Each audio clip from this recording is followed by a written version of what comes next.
नमस्कार मित्रांनो, स्वागत आहे तुमचं आसान भाषेमध्ये.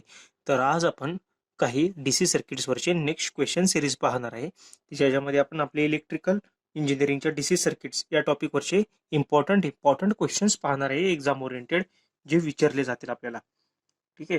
तर first question is given as electrical heater draws 1000 watt from 250 volt source. Power drawn from 200 volt source is. जे एक हीटर दिलाय आपल्याकडे एक हीटर आहे जो आहे ना 1000 वॅट पॉवर घेतोय. कधी ज्यावेळी मी 250 वोल्ट सप्लाय देतो त्यावेळी. ठीक आहे. आता मी काय केलंय, 200 वोल्ट सप्लाय दिलाय, तर किती पॉवर तो घेईल?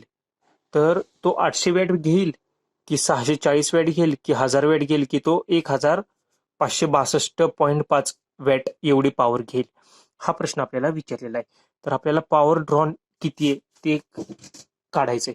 तर हीटरचा क्वेश्चन सॉल्व्ह करण्याआधी तुम्हाला एक सांगतो, इलेक्ट्रिकल हीटर हे विचारलंय ना आपल्याला. आता electrical heater is nothing but a resistance.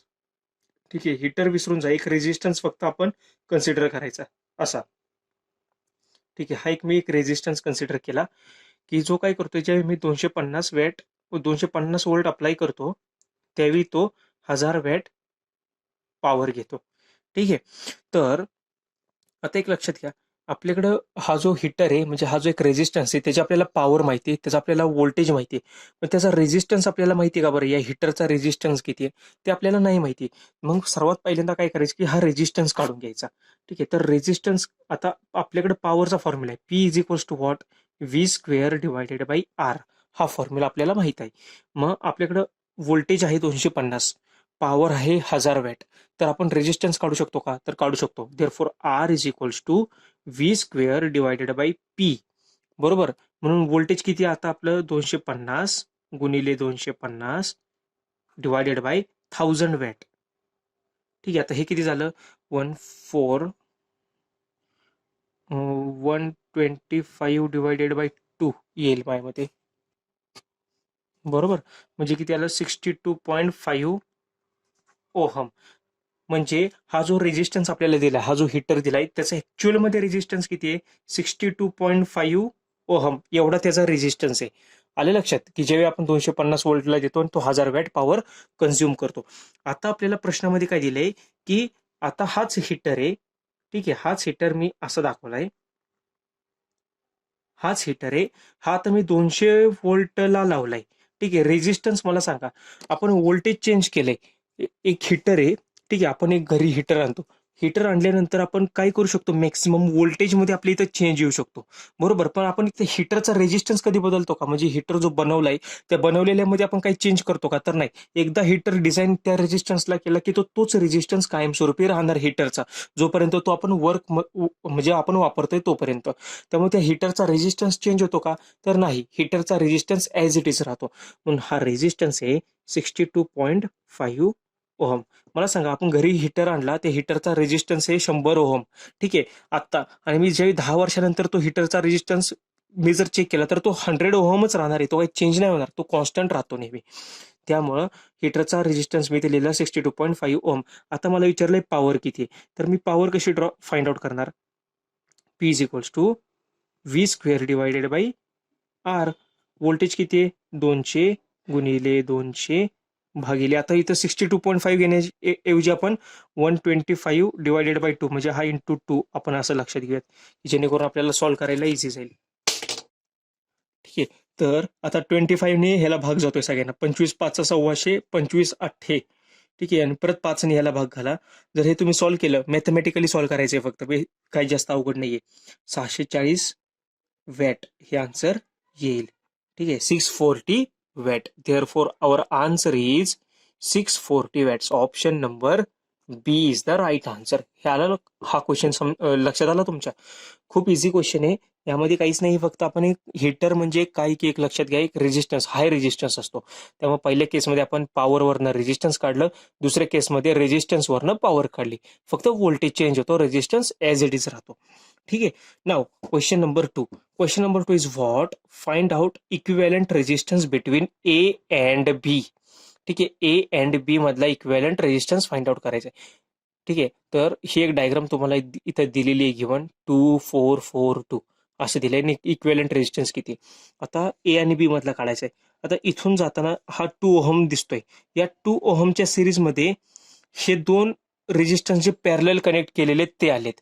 ठीक आहे. आणि अगेन याच्या सिरीजमध्ये हा 2 ओहमचा रेजिस्टन्स आहे. म्हणजे आलं लक्षात. म्हणजे हा एक रेजिस्टन्स, ह्या दोघांचा एक रेजिस्टन्स आणि हा एक रेजिस्टन्स, हे 3 रेजिस्टन्स ऍक्च्युअली मध्ये सिरीजमध्ये. तर आता मला सांगा, ज्यावेळी मी तुम्हाला सांगितलेलं की पॅरलल रेजिस्टन्स असतात, आता ह्याच्यामध्ये पॅरलल रेजिस्टन्स कोणते आहेत? हे दोन रेजिस्टन्स पॅरलल आहेत बघा. हा पॉईंट या रेजिस्टन्सचा, सपोज हा स्टार्टिंग पॉईंट हा इथं कनेक्टेड आहे, या रेजिस्टन्सचा स्टार्टिंग पॉईंट अगेन इथं कनेक्टेड आहे, याचा एंडिंग पॉईंट इथं कनेक्टेड आहे, या रेजिस्टन्सचा एंडिंग पॉईंट इथं, दोघांचा स्टार्टिंग आणि एंडिंग सेम पॉईंटला कनेक्टेड आहे. त्यामुळे हे दोन झाले पॅरललमध्ये. नाव पॅरलल रेजिस्टन्स असल्यावर आपण कसं फाइंड आउट करतो? ठीक आहे. आता मी काय केलं, हा 2 ओहमचा मी ॲज इट इज इथं ठेवला. ठीक आहे. 2 ओहम ॲज इट इज. आता या दोघांचं पॅरलल काढायचं आपल्याला. तर पॅरलल कसं करतो? 4 पॅरलल 4. म्हणजे काय करतो, या 4 इंटू 4 डिवायडेड बाय 4 प्लस 4 म्हणजे किती आलं? 4 4 जार 16 डिवायडेड बाय 8 देअर 4 2. ठीक आहे. आणि तुम्हाला एक ट्रिक सांगतो, आता प्रत्येक वेळी असं नाही करत बसायचं. ज्यावेळी ही इम्पॉर्टंट नोट पॉईंट काय, ज्यावेळी दोन रेजिस्टन्सेस पॅरलमध्ये असतात, बरोबर, दोन रेजिस्टन्सेस ज्यावेळी पॅरलमध्ये असतात आणि दोघांची व्हॅल्यू सेम असते, म्हणजे आता जसं तुम्ही इथं बघू शकता 4 आणि इथं जसं तुम्ही बघू शकता 4, तर दोन पॅरलल ज्यावेळी असतात सेम व्हॅल्यू ऑफ रेजिस्टन्सेस, त्यावेळी त्या दोघांचा पॅरलल काढल्यानंतर आन्सर काय मिळतं माहितीये का? की जो रेजिस्टन्स आहे ना त्याला डिवाइड बाय 2 करायचं. 4 डिवायडेड बाय 2 2, डायरेक्ट इथं आन्सर आपल्याला मिळतं. आता सपोज इथं मी 6 आणि 6 घेतलं असतं. ठीक आहे. 6 आणि 6 पॅरलल 6, तर मी काय घेतलं असतं, दोन रेजिस्टन्स पॅरलल आहेत बघायचं आहेत. ठीक आहे. दोघांची रेजिस्टन्सची व्हॅल्यू सेम आहे का, ही कंडिशन कधी जर सेम असेल तरच बरं का. तर 6 आणि 6 जर दोन आहेत, ठीक आहे, दोघांची व्हॅल्यू 6 6 आहेत, मग 6/2 डायरेक्ट 3 हे आन्सर येणार. किंवा तुम्ही हे असंही फाइंड आउट करू शकता. मग कसं येणार? 6 इंटू 6 म्हणजे 36 डिवायडेड बाय 6 प्लस 6 म्हणजे 12. मग 36 डिवायडेड बाय 12, 36/12, 12 त्रिक 36, 3 आन्सर मिळणार. आलं लक्षात. म्हणजे 6/2 डिवायडेड इज इक्वल टू 3. मग काय करायचं, ज्यावेळी दोन रेजिस्टन्सेस पॅरलमध्ये असतात त्याला डिवाइड बाय 2 करायचं नेहमी. ठीक आहे. काय करायचं? डिवाइड बाय 2 करायचं. आता ह्याचं आन्सर मला किती आलं? 2 ओहम. म्हणून मी इथं लिहिलं 2 ओहम. अगेन हा 2 ohm me as it is इथे लिहिला. 2 ओहम. हा पॉईंट ए, हा point B. Now R A B हा किती आला आता बघा. हा तर हे तीन काय झालं, कसं कॉम्बिनेशन झालं, हे तीन आता झाले सिरीजमध्ये. सिरीजमध्ये काय होतं? ऍडिशन होते. 2 + 2 + 2 इज इक्वल्स टू आलं 6 ohm. Therefore answer is option number B, 6 ohm. आता या टाईपचे क्वेश्चन तुम्हाला कुठे ह्याचा यूज होतो? नॉर्टन्स थेरम, थेव्हिनिन्स थेरम, ह्याच्यामध्ये आपल्याला RTH किंवा RN आपण काढलेला इक्विव्हॅलेंट रेजिस्टन्स, इक्विव्हॅलेंट रेजिस्टन्स काढतो ना आपण, व्होल्टेज सोर्स शॉर्ट सर्किट आणि करंट सोर्स ओपन सर्किट करून, त्यावेळी या टाईपचा यूज होतो. हे सॉल्व्ह केलेत ना आपण गणित, याचा यूज त्यावेळी होणार. किंवा डायरेक्ट सुद्धा विचारलं जाऊ शकतं पेपरमध्ये या टाईपचं सर्किट येऊन. ठीक आहे. तर हा आपण काढला इक्विव्हॅलेंट रेजिस्टन्स. अगेन नाव क्वेश्चन नंबर 3, की हा एक सर्किट दिलाय आपल्याला. ठीक आहे. हे एक सर्किट दिले, या सर्किटमध्ये दिले find out the total current. Total current find out करायचं आहे. नाव टोटल करंट इज व्हॉट? हा असणार आहे टोटल करंट. हा करंट इथं जाऊन इकडे खाली जातो, परत इकडे जातो, परत इकडे खाली जातो, परत इकडे जातो आणि परत रिटर्न येतो, सगळा हा टोटल करंट. ठीक आहे. इथं लावलंय आपण किती? 60 व्होल्टचा सप्लाय दिलाय. आता हे एवढं मोठं सर्किट आहे. आलं लक्षात. आता हे ऍक्च्युअली मध्ये पाहायला गेलं तर काहीच नाहीये सर्किट. म्हणजे हे खूप इझिली सॉल्व्ह होऊ शकतं जर तुमचे कॉन्सेप्ट क्लिअर असतील तर. कसं सॉल्व्ह करणार आपण बघूयात. सर्वात पहिल्यांदा जाताना उजवीकडून जायचं. ठीक आहे. राईट हँड साईडला इम्पॉर्टन्स द्यायचं. हे इकडे बघा तुम्ही, इकडचं नाही बघायचं. हे बघितल्यानंतर सुरुवातीला जंबल्ड वाटतं, काही काही जणांना वाटतं हे स्टार कनेक्शन दिसतंय किंवा इथं स्टार दिसतंय, तर नाही. सर्वात आधी काय पाहायचं, ही इकडची साईड बघा तुम्ही. 20 ओहम, 40 ओहम आणि 20 ओहम, हे सर्व हे तीन रेजिस्टन्स कसे कनेक्टेड आहेत? पॅरलल आहेत की सिरीज आहेत? तर हे तीन सिरीजमध्ये आहेत, 20 40 आणि 20. आता जसं सांगितलं सिरीजमध्ये असल्यावर काय होतं? ऍडिशन होते. म्हणजे काय? 20 आणि 40 60, 60 आणि 20 80. म्हणजे हा 80 ओहमचा रेजिस्टन्स असाच इथं पॅरलल आहे, पण त्यांनी आपल्याला फसवण्यासाठी 20 40 20 असं दिले. मग आता कसं होणार हे सर्किट?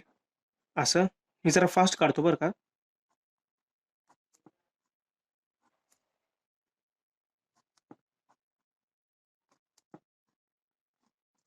ठीक आहे. हा किती आहे? 10 10 80, 20, 20, 80. आता ह्या तिघांचं कॉम्बिनेशन किती झालं? 80. आलं लक्षात, इथं मी 80 लिहिलं. ठीक आहे. आता मला सांगा, जसं आपण वरच्या केसमध्ये बघितलं की काय बघितलं, ज्यावेळी दोन रेजिस्टन्सेस इक्वल व्हॅल्यूचे ज्यावेळी पॅरलल, आता हे दोन आहेत का पॅरलल?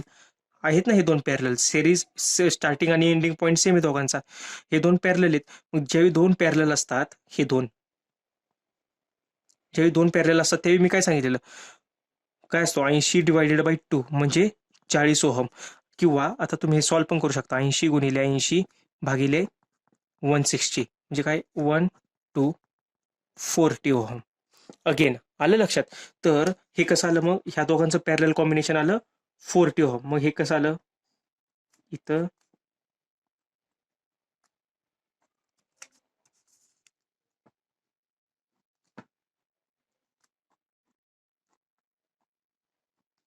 हा आला 40 ओहमचा. म्हणजे या दोघांचं काय झालं, पॅरल कॉम्बिनेशन आपण सॉल्व्ह केलं, ते आलं 40 ओहम.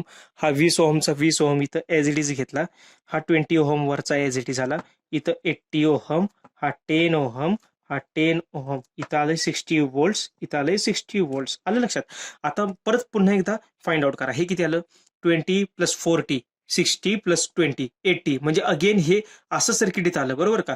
हे किती आलं, 80. म्हणजे हे असंच येणार परत, 80 आणि 80. हे 80 आणि हे 80 किती झालं, 80 पॅरलल 80, 40. मग फायनल सर्किट कसं आलं, हा रेजिस्टन्स,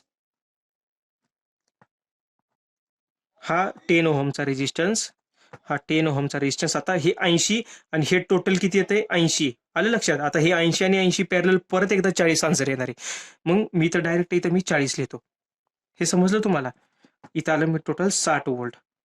आता हा मला करंट इथला काढायचा आहे ना, हा करंट. तर तो किती येणार आता, आता हे करूयात आपण,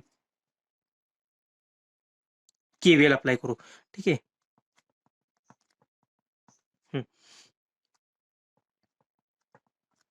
-60 is equals to, sorry -60 plus, इथनं करंट किती जातोय, हा इथनं करंट I आपण असं अज्युम करू, 10 × I plus 40 × I plus 10 × I is equals to 0. नाव आता हे सॉल्व्ह करा.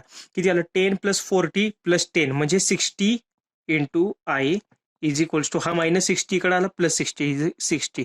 Therefore I is equals to 1 amperes. हे आलं आपलं आन्सर. किती आलं आपलं आन्सर, 1 एम्पियर. ठीक आहे. तर हा क्वेश्चन आपण व्यवस्थित पाहिलं की या क्वेश्चन मध्ये नक्की करायचं काय होतं, की सर्किट फक्त आपल्याला सिम्प्लिफाय करायचं होतं. सर्किट कसं सिम्प्लिफाय, सिरीज पॅरलल हेच कॉम्बिनेशन यूज केलेले, बाकी याच्यामध्ये काहीच डिफिकल्ट नव्हता. ठीक आहे.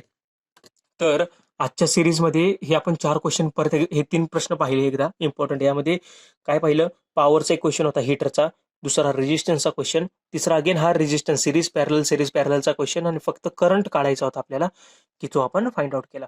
आपण नेक्स्ट सिरीजमध्ये आणखीन इम्पॉर्टंट क्वेश्चन्स पाहूयात.